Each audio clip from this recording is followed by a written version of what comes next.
And welcome to NYC Builds Bio webinar entitled State of the Life Sciences in New York City, a call for diversity in science, medicine, and academia.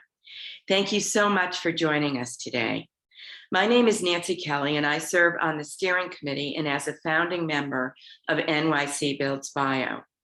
First, I'd like to acknowledge and thank the New York Blood Center, who is the sponsor of this event. Founded in 1964, New York Blood Center is a nonprofit organization that is one of the largest independent community-based blood centers in the world. The New York Blood Center, along with its operating divisions around the country, collect approximately 4,000 units of blood products each day and serve local communities of more than 75 million people. The New York Blood Center and its affiliates also provide an array of transfusion-related medical services to over 500 hospitals nationally. And today they are working to ensure that the economic benefits of well-paying jobs in the life science industry are shared by all New Yorkers. And of course, I also want to thank the founding and corporate members of NYC Builds Bio, who make all of our programming possible. With its deep and diverse talent pool, network of premier academic medical institutions, and access to NIH's and venture funding, New York City has emerged as a major center of life sciences innovation. The COVID-19 pandemic made visible the benefits of life sciences for New York City and the world, and heightened awareness of the need for continued investment in the field. Subsequently, building on the impact of the city's $500 million investment in 2016, New York City pledged to invest an additional $500 million to accelerate the growth of life sciences, bringing total projected investment to $1 billion. At the same time, the pandemic called attention to the disproportionate adverse economic impact on underserved communities in New York, and laid bare the need to build a diverse pipeline of life sciences talent in the city in order to ensure that the economic benefits of the high-paying jobs would be shared by all. Today, New York City and its premier institutions are focusing on training a steady stream of qualified talent for thousands of high-paying jobs that will be created in the future, with a special focus on underrepresented students from disadvantaged communities. This webinar will focus on the potential benefits of life science expansion in New York City through economic and inclusive STEM workforce development programs. Our speakers include Jay Moore, Chief Financial Officer of the New York Blood Center, Mark Veach, Executive Director of the Deerfield Foundation, Constance Barnes, Director of Programs and Partnerships, the Knowledge House, and Bishop Mitchell-Taylor, CEO and co-founder of Urban Upbound. Welcome everyone, and thanks for joining us today. This webinar is part of an ongoing series of online events hosted by NYC Builds Bio. You can view the series on the events page of the New York City Builds Bio website. Please register for our upcoming flagship event, the 4th Annual Life Sciences Real Estate Development Symposium, which will be held on November 4th at the Times Center. This year's symposium will focus on the greater New York metropolitan area, which also includes Eastern New Jersey and Southern Connecticut, and how it has emerged as one of the largest and fastest growing life science economies in the country. Before we begin, I just want to cover a few administrative details. There's a program highlighting the hosts and speakers for the meeting. These will be posted on the NYC Builds Bio website, and the program is being recorded and will be distributed to all registrants after the meeting. If anyone's having technical difficulties, please email info@nycbuildsbio.org or send a notice through the chat button at the bottom of your screen. Since most of you are participating in listen-only mode, please feel free to submit your questions via the Q&A button at the bottom of your screen. We will open up for discussion at the end of the program and will address as many audience questions as possible. Now I will open it up to Jay Moore, Chief Financial Officer of the New York Blood Center. Can you introduce the New York Blood Center and give us an idea of its mission, Jay? Good afternoon, everybody. And Nancy, thank you so much for the invitation to be part of this panel this afternoon. And it's a pleasure to be speaking alongside Bishop, Mark, and Constance on this important topic. So thank you very much for your invitation.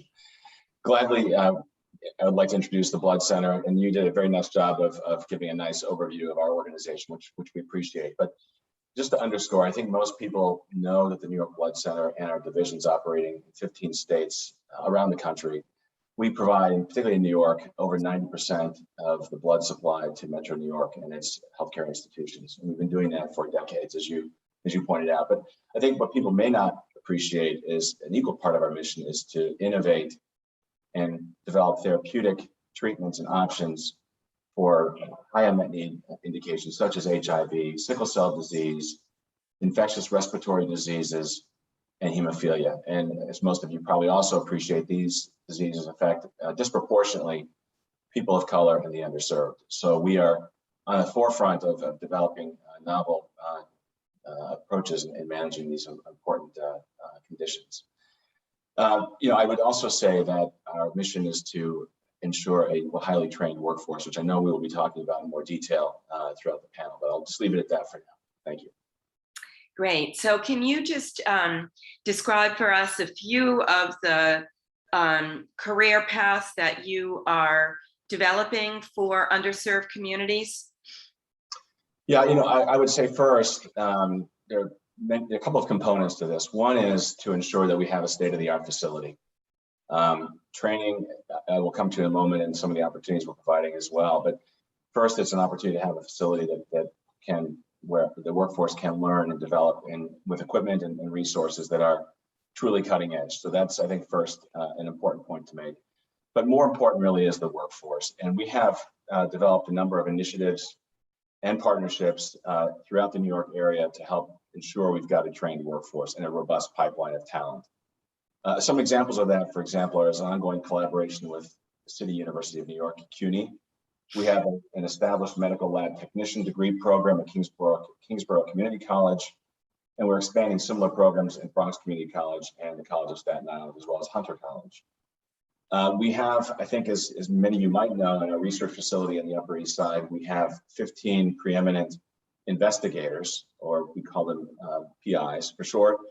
We have a research internships that we offer to students from CUNY to work alongside those investigators to, again, discuss and develop some of the technologies and opportunities we were discussing at the very beginning of this, the therapeutic options that we're working on every single day. And last is we're working to establish a genetic counseling program, master's degree program within the CUNY system. So we're working on multiple fronts to help foster and build a robust and durable pipeline of talent.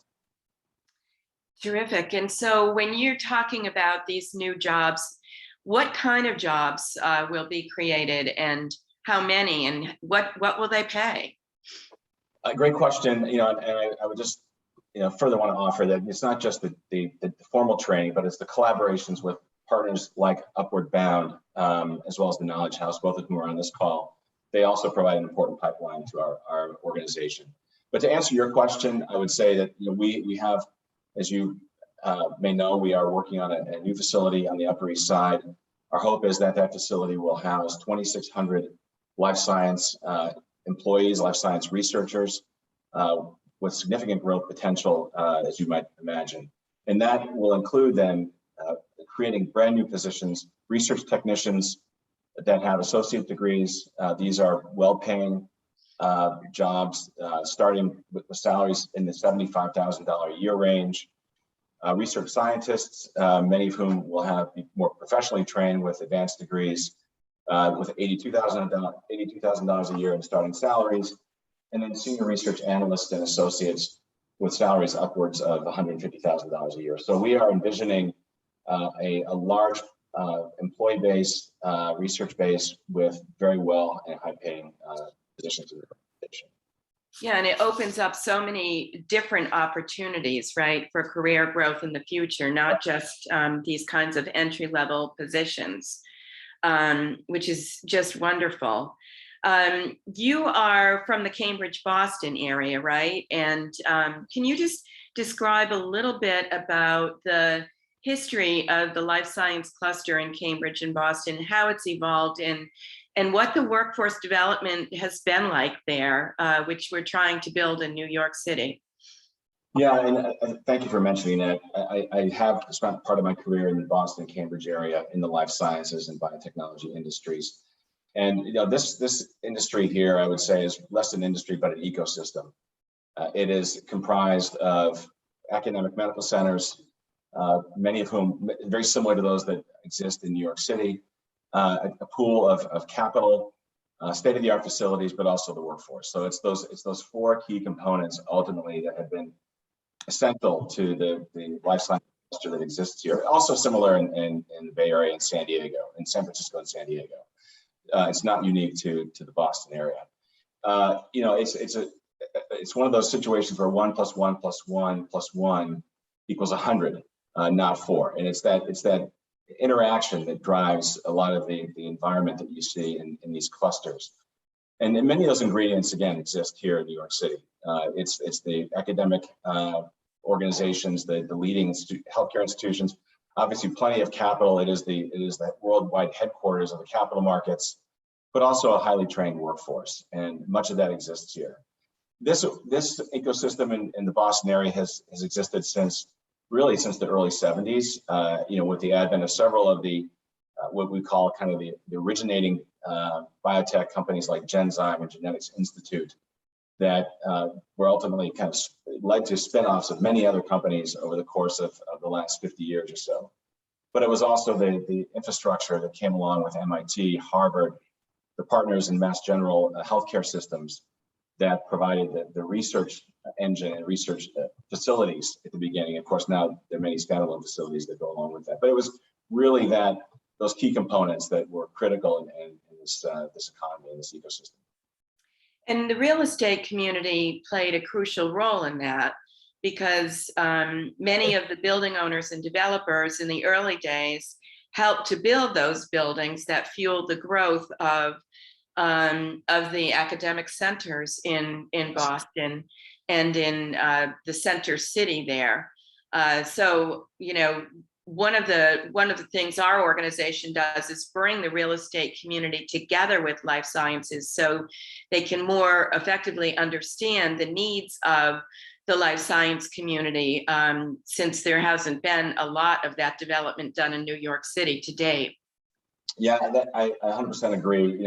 As many of you may know, the core of the life science hub in the Boston area is an area called Kendall Square, which is propagated around MIT originally, and much of that was built and laid out by one of the leading life science developers, an organization called Longfellow. But Alexandria and others have been a key part of this build out of infrastructure, and many of these organizations, which I think is equally important, have contributed and invested in. They've established funds, venture funds, to help seed the residents and the incubated companies that have resided in their facilities. So they not only just build a facility, but they back and support these startup organizations, and of course that leads to investment in people.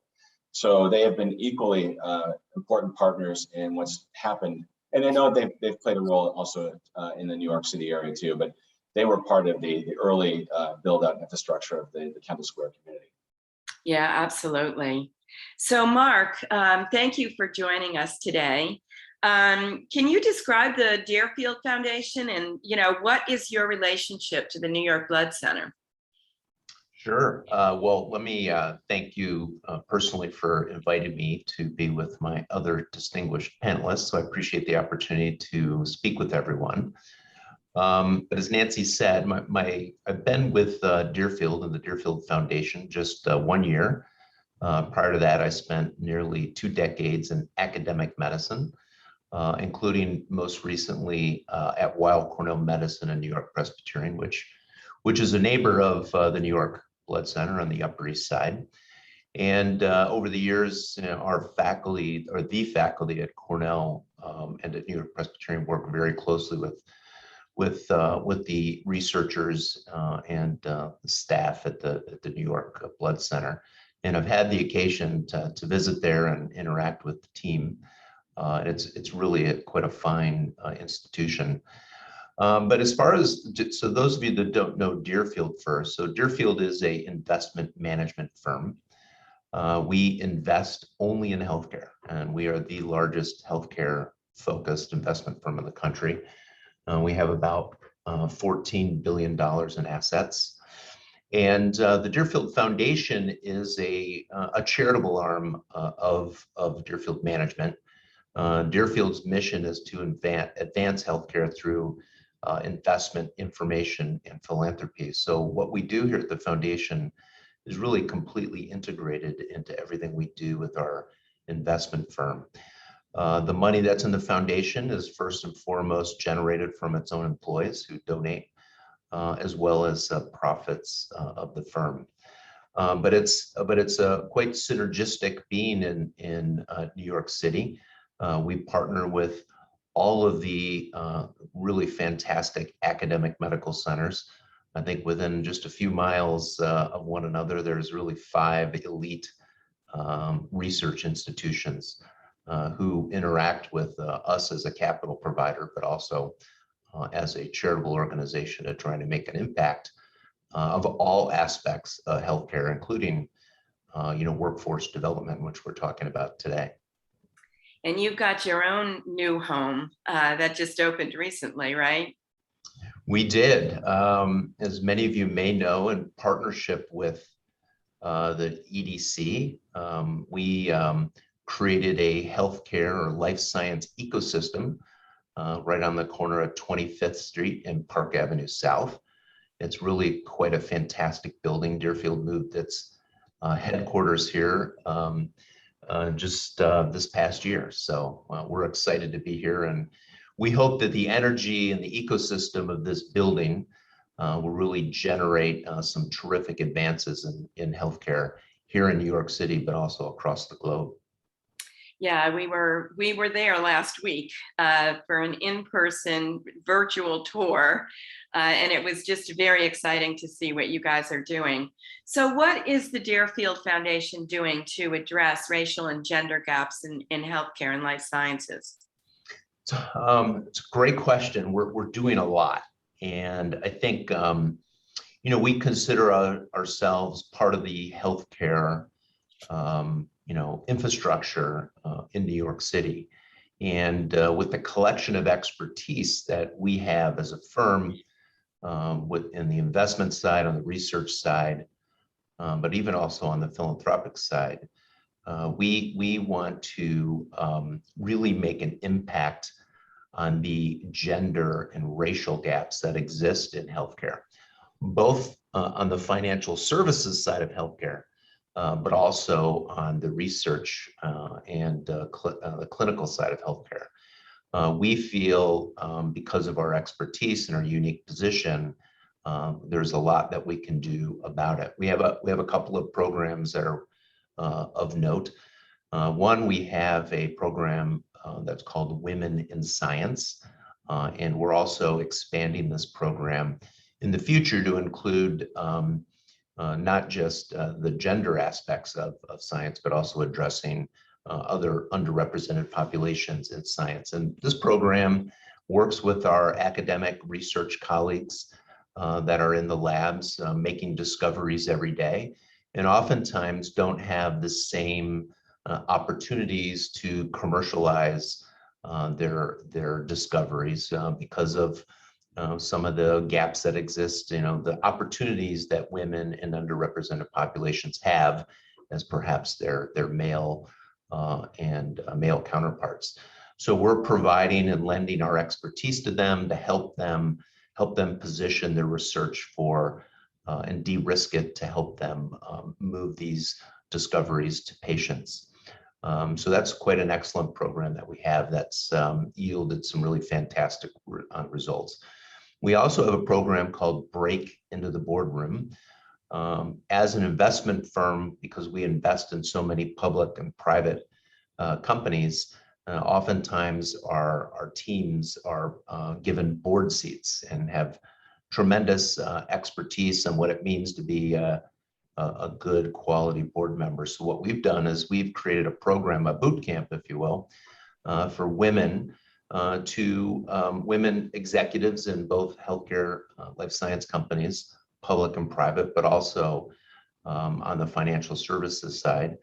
And we educate them on what it means to be a board member. We help them develop their own brand. We explain how to capitalize on opportunities for board seats. And we also oftentimes refer these excellent women for board positions. The program's maybe 4 or 5 years old now. We've placed nearly, I think, 35 or 36 women on boards.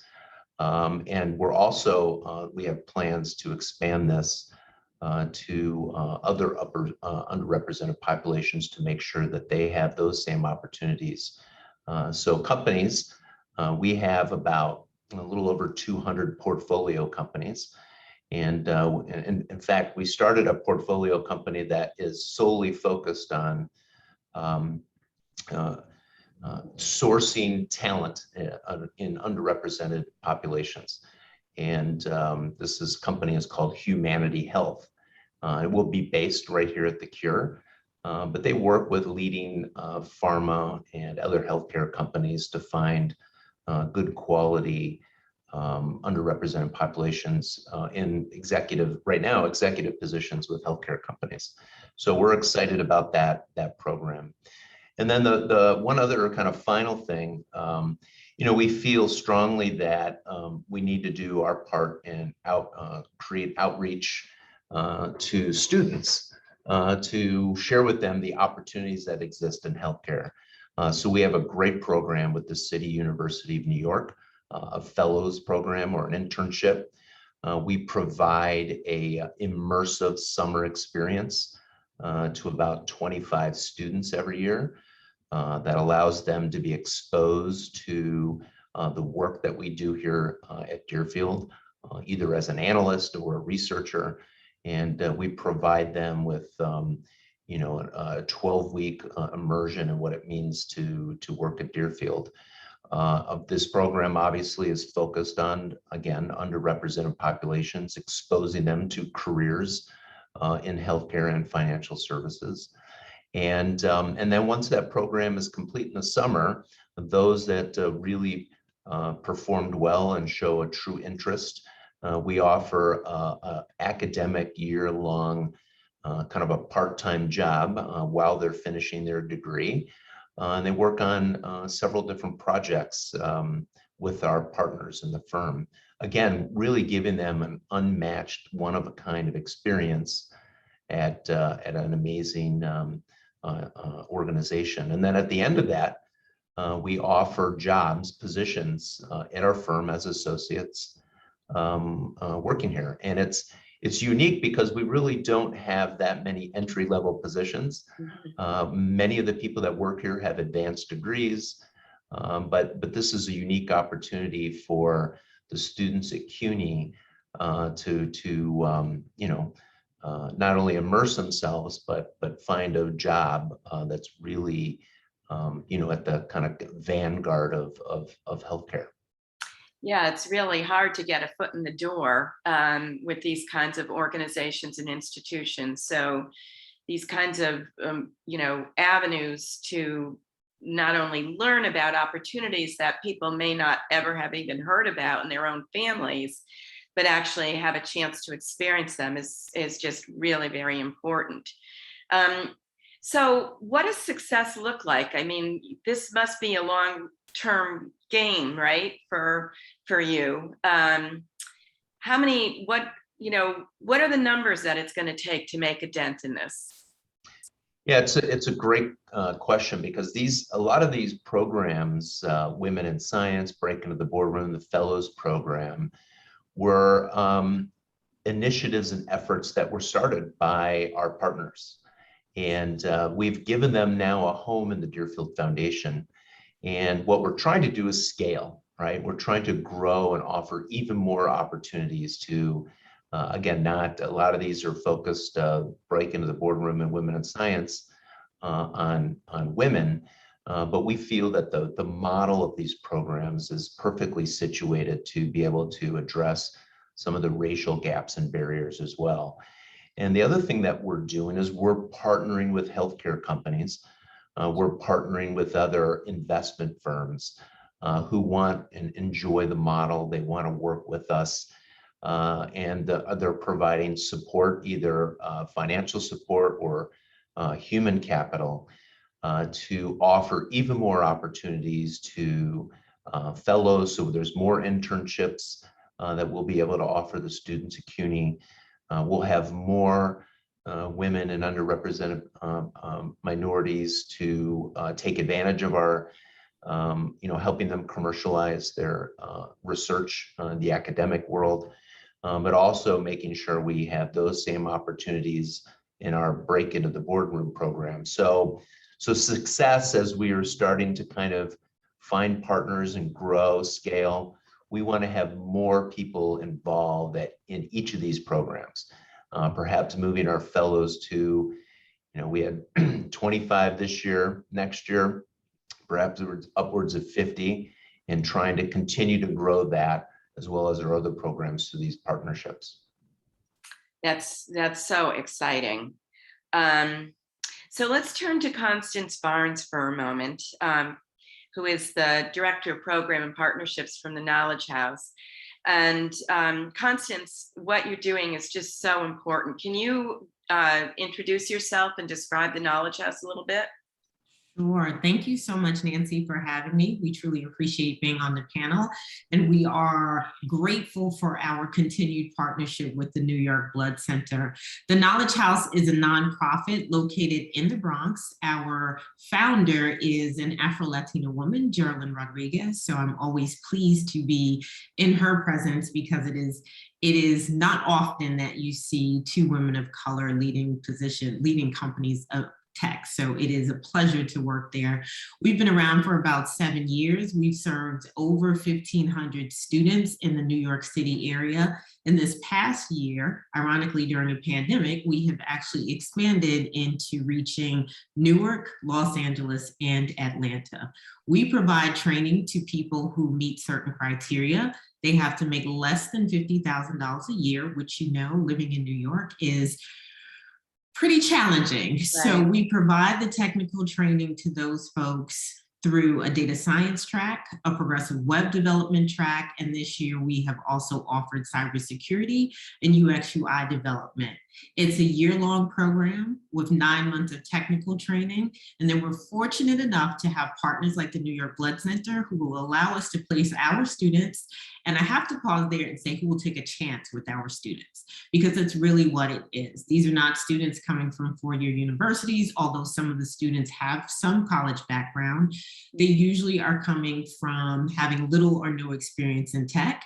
And we are grateful for partners who will say, I will give them the chance. And I'm happy to also say that our interns have actually had extended internships with the New York Blood Center. So beyond the 3 months that we anticipate when we start the program, that is what we aim for those positions to either turn into extended internships, or hopefully they will convert to full-time.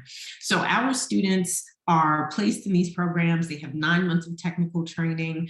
Where we are a little bit different from typical boot camps, we really try to provide wraparound services. So on my team, we have case specialists who are similar to caseworkers. They work very closely with the students to ensure that if they have housing needs, if they have food insecurity, that all of those needs are met. We work very closely to find supportive partners in the communities that we serve to, again, ensure that our students have everything that they need to be successful. Because when you think about folks who are coming and our interns who are with the Blood Center, they are earning less than $40,000. Our bar is $50,000, but the stats show that most come in earning less than $40,000. That is really challenging. And to commit to our program for a year of their lives when they could be working full-time somewhere, hopefully earning more than that, it is truly a commitment. And so we do our very best to make sure that we try to remove the barriers that would prevent them from completing the programs. We are able, through grant funding and private donorship, to give them stipends each month. It's not enough to pay rent, but it is enough to really support them and allow them to take this chance and take the opportunity to pursue the year-long program. So we support them throughout the year. We have wonderful volunteers from a number of organizations, and would love to have more, who come in throughout the year. They host hackathons. They will do one-to-one tutoring. They will do mentoring. They do all sorts of things to ensure, again, that this population of students is truly supported throughout that year to, again, change their lives at the end of this program. And I'm a CUNY graduate, so I'm always happy to be in places where CUNY has been supported. And I understand that the opportunities that we offer are truly life transforming. When you think of a student who, and Nancy, we were talking the other day about some of our students, when you think of a student who may have entered our programming earning about $25,000, or we'll take the example that I have here, earning $38,000, and they are able to then obtain a position where base is $75,000, but we have had some students most recently who earn $90,000 a year. That is life-changing, not just for the student, but their entire family. So again, we are happy to have partners who believe in us and support the work that our students do. So how do students find you? I mean, and do they have to apply? There's an income criteria, but how else are they selected? Sure. A lot of our students are referred from other students in the program, from the previous cohorts. They may know some of our instructors. I like to joke that a lot of my students from Lehman actually follow me over to the program, and they're now enrolled in the program, or they may do searches. We try to partner with a lot of community-based organizations to put our information in places where we know that population may enter, and they'll find us there. They do go through an application process, but again, we support them through that process.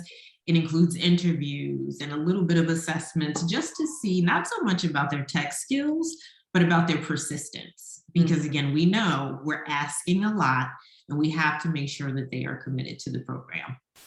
Yeah, so give us an example, a real life example of someone who's come through and whose life has really been changed by this.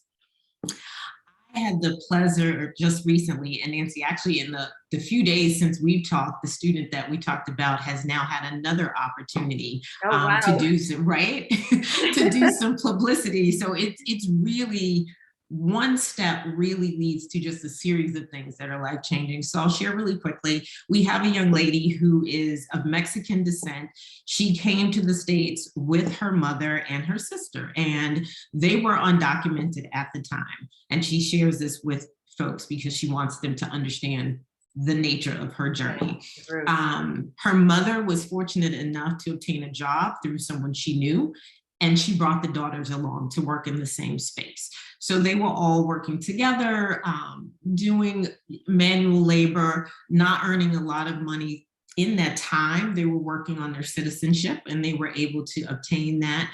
But this student came to us because a friend of hers said, listen, I know you're thinking about college, but I know you can't afford it.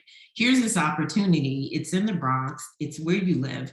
Maybe you can do it. It's free, and they offer you stipends. So she took a chance. She enrolled. She is now a data science engineer. She is working for a company that works to provide energy solutions in underserved communities. And so she did her internship there, and they offered her a full-time job last week. So she's now converting to a full-time data science engineer. But we also have the opportunity through one of our partnerships with the Hispanic Federation to do a spot for Google. And so they were highlighting students in certain programs for Hispanic Heritage Month. So she and I were able to do this quick video.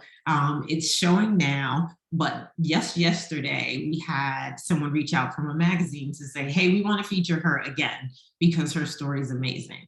So, and she now is one of our volunteers for the Knowledge House because she's graduated, and she wants to give back and inspire other women to believe that they can do the same thing. Yeah, that role model is just so important, right? To see someone that they recognize that looks like them, Mhm. and can help them believe that they can do it too, right? Mhm. Yeah, that Definitely. is just so exciting. Um, Bishop, you have a different program, but also a program with Urban Upbound that serves underserved communities. Can you talk a little bit about your work? Yes, thank you, Kelly, and to all of the other panelists, Jay and Mark and Constance, experts in this space. Urban Upbound was created to break cycles of poverty in public housing neighborhoods. And I guess the impetus from it is because I grew up in Queensbridge. My dad started his church just a half a block from Queensbridge houses in 1961. And so growing up in and around Queensbridge all my life, I really didn't realize that it was the largest public housing development in the country, Wow. and there were so many disparities that it was shrouded in.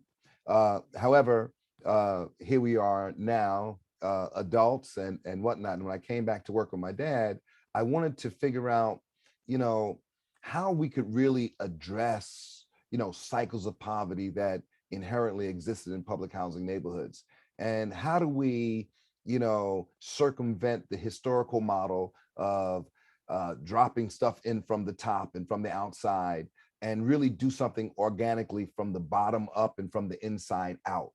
And so we began to think about how to organize all the social networks that exist in public housing neighborhoods, your resident leaders, your business leaders, your nonprofit leaders, your religious leaders, your elected leaders, and figure out how we can together, not compete, but complete by giving residents not a handout, but a hand up, and the tools and resources they need for economic mobility and self-sufficiency.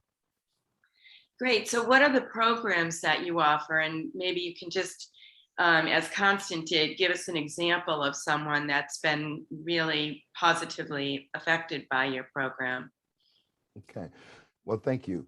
Well, 17, well, I'll say about 20 years ago, we began thinking about, how could we really, in a comprehensive manner, attack or begin to address poverty in public housing neighborhoods.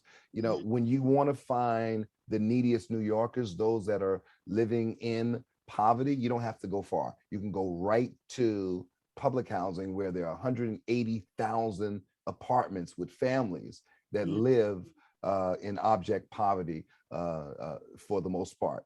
And so one of the things that makes Urban Upbound special in its objective is we took a comprehensive approach based on community feedback. After surveys and lobby meetings, we were able to develop this core programming structure. Business development, helping local entrepreneurs with their ideas and their innovations and giving them the support to start their businesses.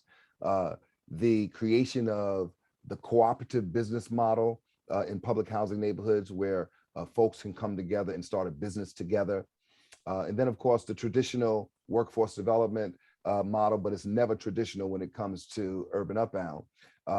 And that's workforce development, training, placement, retention, career development, youth development, both vocational and academic, helping rising scholars that are moving through the academic track, starting from 9th grade and getting them placed in college and through college. And then those troubled teens that don't make a successful high school track, and maybe they want to get back on track, but maybe academia is not the track for them. So we have a vocational track for those teens as well.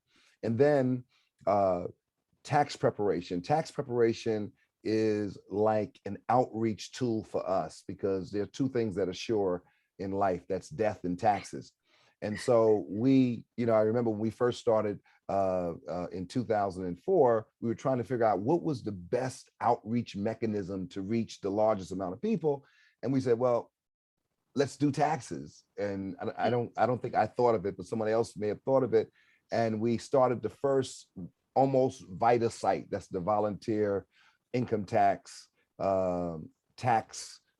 assistance program. And that year we did 81 returns and we got back $243,000 through the EITC tax credit. And I thought that we saved the world. In context, we are up to over $250 million in cumulative returns since that first time. Now, we started in September 2004. My dad died in October 2004. But in August, he said to me, "You'll never be able to make sustainable change unless you own money." And I said, "What are you talking about?" He said, "You have to own and open your own bank."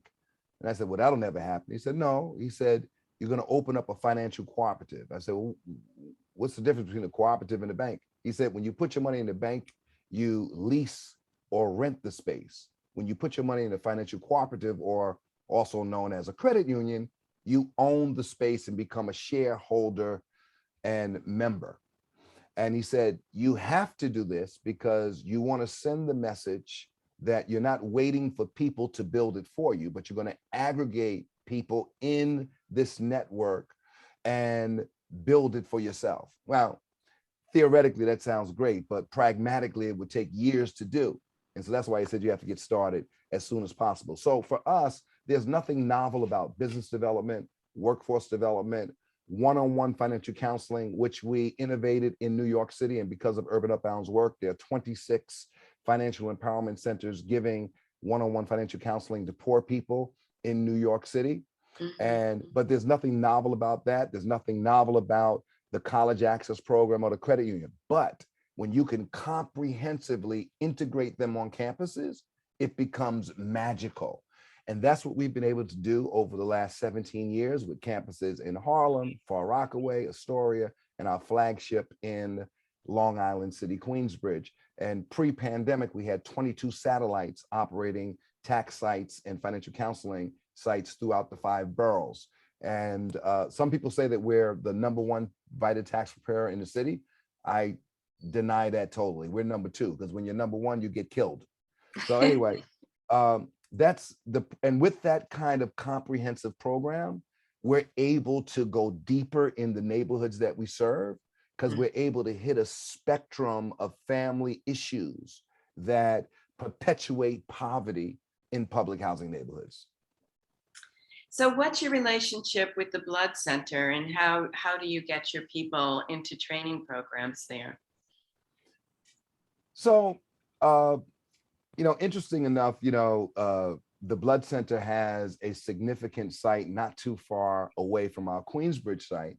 And our workforce development department has historically sent residents and clients to the Blood Center for job opportunities and things of that nature.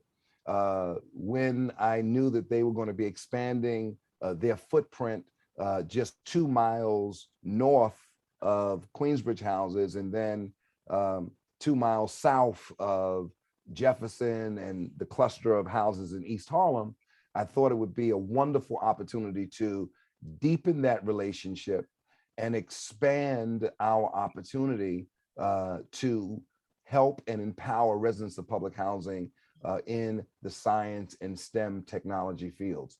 And here's what's interesting to me about this project. If I live near a fishing enterprise, the idea is that my children, young people, will become, fishing owners and have a fishing enterprise of their own.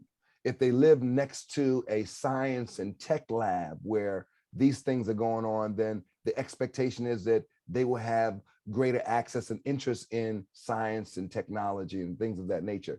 And so, my thought is, with the disparities in career opportunities, not just jobs, but career opportunities and things that historically Black and Brown communities have been left out of, I see this as a tremendous opportunity to press into those neighborhoods and create a pipeline of interested students working collaboratively with the Knowledge Center, working collaboratively with Deerfield and other partners to, close that divide and have more of an equitable, inclusive engagement for all communities in STEM and technology. Yeah, it's pretty hard to dream about a career in science if you've never even had anyone in your family or anyone in your neighborhood working in those industries, right? So how did the pandemic affect the communities you serve? And maybe Constant, you can jump in here too. I imagine, that the neighborhoods that you work in were the hardest hit. Yeah, so I mean, we had a double whammy especially in the neighborhoods that we reside in and the residents that we serve.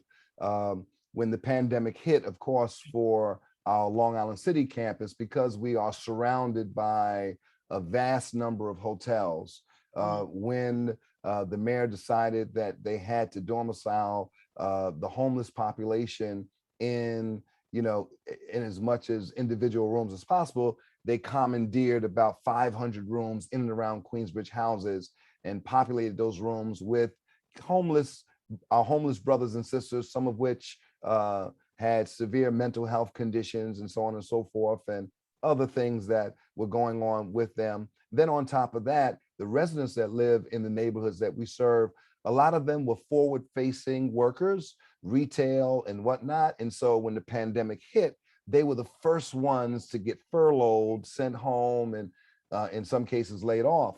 And we had to, I know other organizations had to close down, but this was the time for us to put a fine point on our pencil and really create relief and recovery for our residents. So we did, without going into long detail, we opened up a 10,000 square foot warehouse with refrigeration to service 39 sites with 300 pounds of food weekly during the pandemic. And then on the recovery side, our counselors were working with folks that were furloughed, trying to make sure that their health insurance would continue throughout the furlough, making sure that if there were people that we were certain their jobs weren't coming back, helping them think through what other career opportunities would be available for them, connecting them to resources and cash assistance and such alike. So I mean, and then the most challenging population was the population between 45 and 55,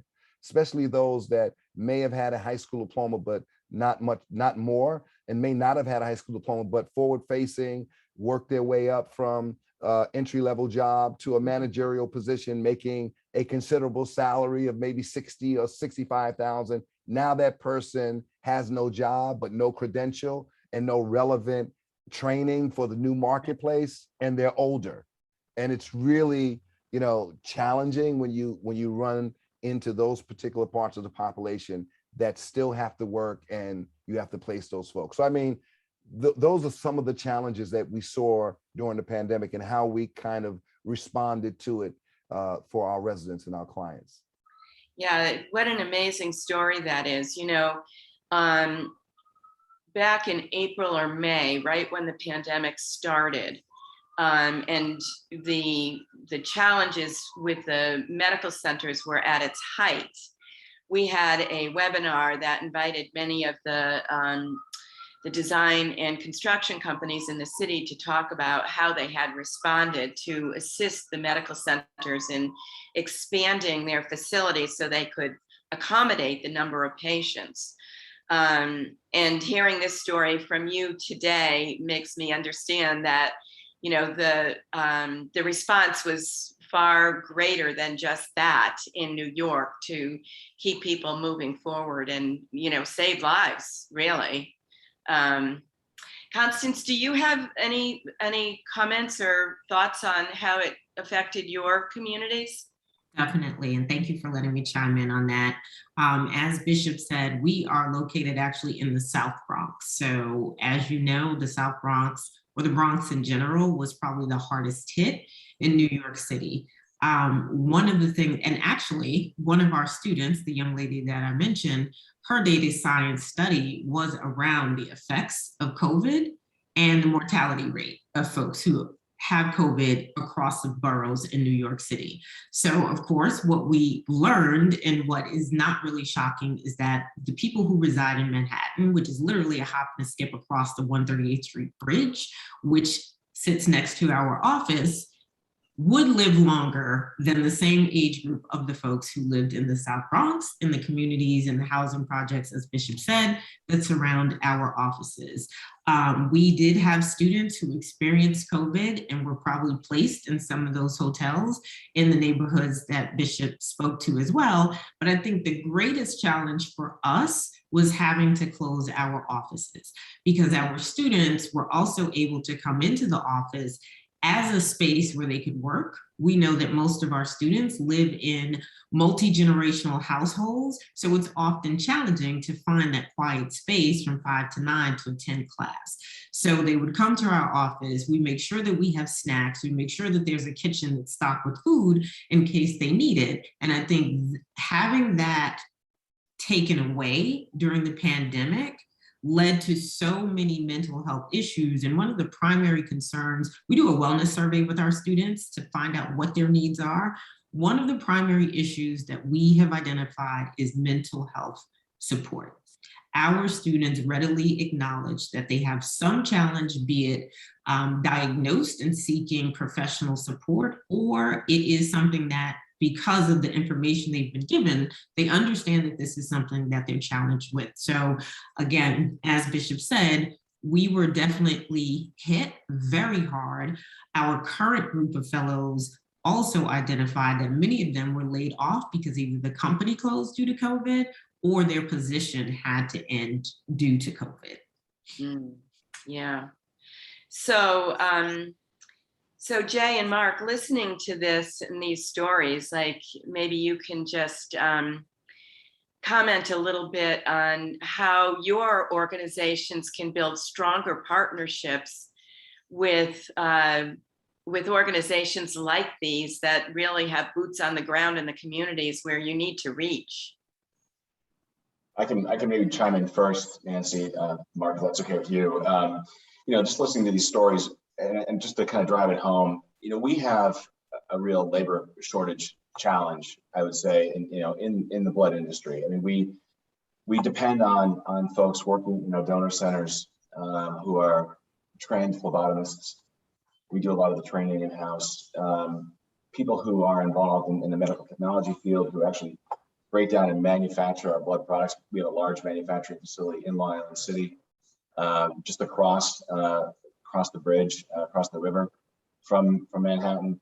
And it's really limiting, frankly, our ability to maximize our collections. We have a blood shortage for a couple of reasons. One is, the aging demographics of the donor community, number one, but COVID has made it difficult. We don't do blood drives like we used to do in high schools and in houses of worship.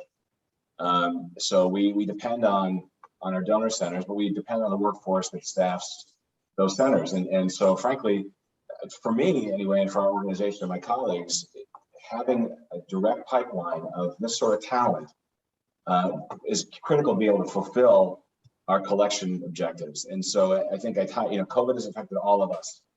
And frankly, it is a challenge for us. And so listening to these stories, I think really helps us build the relationships further, but also I hope it provides some more direct and more tangible. I mean, the training programs and the internships are great, but these are really truly tangible opportunities as entry-level roles in the health services field. And there's a huge unmet need. I mean, the research is a big.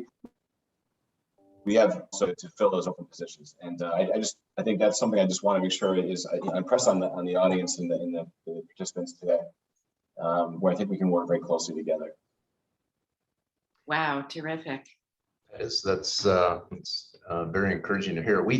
So the Deerfield Foundation in Deerfield, we, because we have access to philanthropic capital, we actually partnered with a number of different organizations during COVID in the Bronx and Harlem and Brooklyn to provide anywhere, meals and PPE and all the critical needs that our what we consider our partner organizations. And these are organizations we've worked with for years and provide support every year, philanthropic support. And we just, typically we once a year we make decisions on this. But during COVID, there wasn't time to wait, and we have 155 people that work at Deerfield, all of whom were providing support directly and indirectly to our partner organizations. And so certainly we saw the effect of COVID. We wanted to do what we could to provide critical resources, whatever that would be, including money. We consider ourselves part of New York City. It's our own community. It's our home, and it was the way that we gave back, if you will. So, well, that's really great to hear. I haven't seen any audience questions come in through the chat button yet, but I'm happy to take any questions from the audience. And I guess, do any of you have questions for each other? I have a couple. Sorry. Okay, I'm sorry. I asked a question, but this is to both Bishop and Constance. I'd love to get your thoughts on what makes a corporate, I call it a corporate partnership or a relationship with an organization like the Blood Center. What makes for a good partner on the other side? In other words, what keeps it sticky? How beyond just the original placement, how does our organization, our team, how do we work better to make sure that it's fulfilling the objectives of your clients and your students and those that are looking for these sorts of opportunities? Just love to get that perspective. Besides the open positions and the money, but really, how does it in the day-to-day? What makes it work? I'm going to yield to Constance first. Thank you, Bishop. I appreciate that. Jay, I think it is the continued engagement and the showing up, right? As much as we do appreciate the positions and definitely the money, we want to have people show up. We want you to come to the Bronx, come to our events. We're doing virtual events. Come to those. So not only can those interns see you, but other students can see you, other staff members can see you. I think that access is our biggest challenge, right? And as Nancy said in the beginning, being able to see things. If you come from a place where in minority communities or communities of color, health is one of those areas where there's great distrust, right? For a very number of reasons. So the more that we can see people working side by side, not just I donated something over here, but I'm truly here to learn about who you are and what you need, that really makes those relationships sticky. And we, again, look beyond what is it that you offered or donated this year, but how can you partner with us for the long term? Our students need mentors, not just in tech, but just to understand how to navigate the space. And then on the other side, for our partners, having those open and honest conversations with us when students who come from communities that may not look like the majority of the folks who are employed at a company, how do we make them feel comfortable and included? And where it's more than just a statement, it's more than just something we put on paper, but really understanding how do we make everyone comfortable with that fit? That is what we look for, and that is where we find our relationships are strongest and the longest lasting. Mm-hmm. Yeah. And if I can build on that, what Constance said, I wrote down when the question was being asked, I wrote down 3 words. I wrote down integration, splash, and longevity. So when I meet with potential partners or community partners, my first objective is to size up whether this is going to be a short-term relationship, a seasonal relationship, or a long-term relationship. And in the conjecturing, I expressed the fact that, we're doing long-term poverty breaking planning to not do glancing blows, but to address structural poverty as a result of structural racism and disproportionate exclusion for Black and brown communities. But so the best way that a corporate partner could show up is through integrating the relationship. So it's not only placing someone in a job, but it's identifying corporate executives to possibly be on boards in the nonprofit community or catchment area that you're identifying. So, you know, not only are you supporting the institution, but you have someone on the board of the institution or someone on the advisory council connecting to that institution. I always find that if you ask for advice, you'll get resources. If you ask for resources, you'll get advice. And so I think we have to find ways to make sure. So, I mean, because the first thing you said, I took note of it right away. You said, besides the money, you know, because that's the problem. Corporate executives, and especially in your position as the chief financial officer who has to approve the payments that are going out and make sure whatever, you know, you, in your mind, all these folks want is money, but that's not all that will change the world. It's the technical expertise that it took to get the position that you're in, Jay, right? And how could those skill sets be transferable in the nonprofit partner space that can help build that ecosystem as well? So I think there's a lot of ways where interplay can be sustainable and substantial at the same time. But I think that these, you know, money grabs and whatnot, that doesn't work. That's foolishness. And that's why, and people on your side of the table can recognize that, and people on our side of the table can recognize that. So that's just some of the thoughts I had. Yeah, it's that social fabric and connections, right? That's so important. Go ahead, Jay. No, I just wanted to thank both of them for those comments. That was really helpful. Thank you so much. Yeah. Can I ask a question? Sure, go ahead. Yeah, Bishop. So Jay, you know, the Blood Center is, you know, well known for its vital work in this field and in this space, and the reputation far exceeds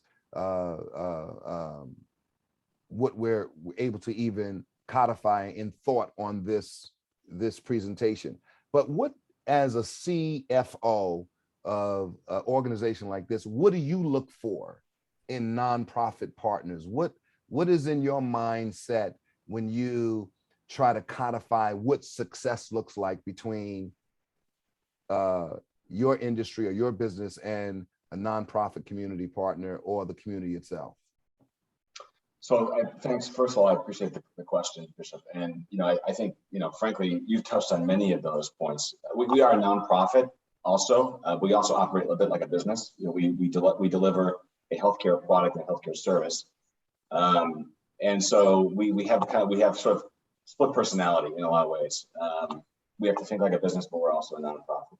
You know, I would say that many of the things you hinted at is, and look, as a CFO, I also wear a different hat. I'm also a chief business officer, meaning I also set up relationships between ourselves and emerging biotech companies beyond just being the CFO.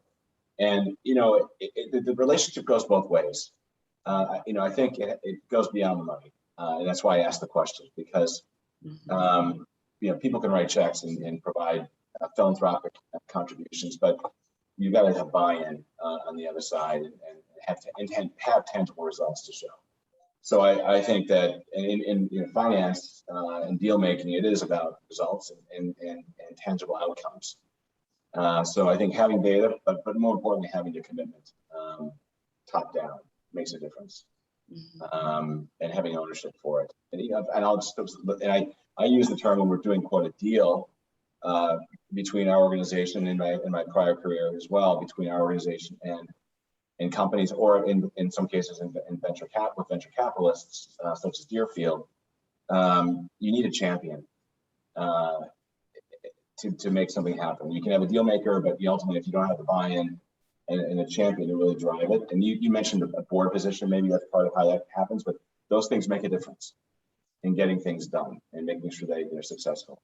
I don't know if that answers your question, but I think that whether it's a for-profit or non-profit partner, I think in both cases, in those instances, they're the same. I don't see really a difference, to be honest. You need that commitment and support. And just as a follow-up, thank you for the point of correction about it being the Blood Center being a nonprofit. That's a very important point. I knew that subliminally, but because you guys are so corporately, if I can use this term loosely, endowed, so to speak, sometimes that's lost on the population. I think that we should make that a point for people to know that the Blood Center is a nonprofit organization. That's a very good point. And the rare occasion when we turn a profit, that is an anomaly. That is not the norm for us. But that's a very good point. Thank you for underscoring it for us. So this has just been an absolutely terrific discussion, and I thank all of you for participating in it on this really, really important topic. And thank you, Jay, and the New York Blood Center for being the sponsors of this discussion and helping to advance diversity in the life science workforce forward. Do you want to just say a few closing comments? Well, first, again, thank you, Nancy, and for the fellow panelists. I really appreciate being a part of this discussion today, and I hope to continue it. We are partners in the community. We are invested in innovation and research, and I mean that both sort of philosophically, but also maybe even tangibly. And it's important to make sure we've got a sustainable workforce that can help us deliver on our mission, really, at the end of the day. So thank you for your time. Really appreciate it. Okay, terrific. Well, I hope you've all enjoyed this conversation. As I said at the beginning, it's been recorded. It will be posted on the website, and a link will be distributed to all of the registrants. So thanks so much for participating today. Have a great day. Thank you, Nancy. You did a great job. I really enjoyed it. Thank you to all the panelists as well. Thank you. Thank you, everyone.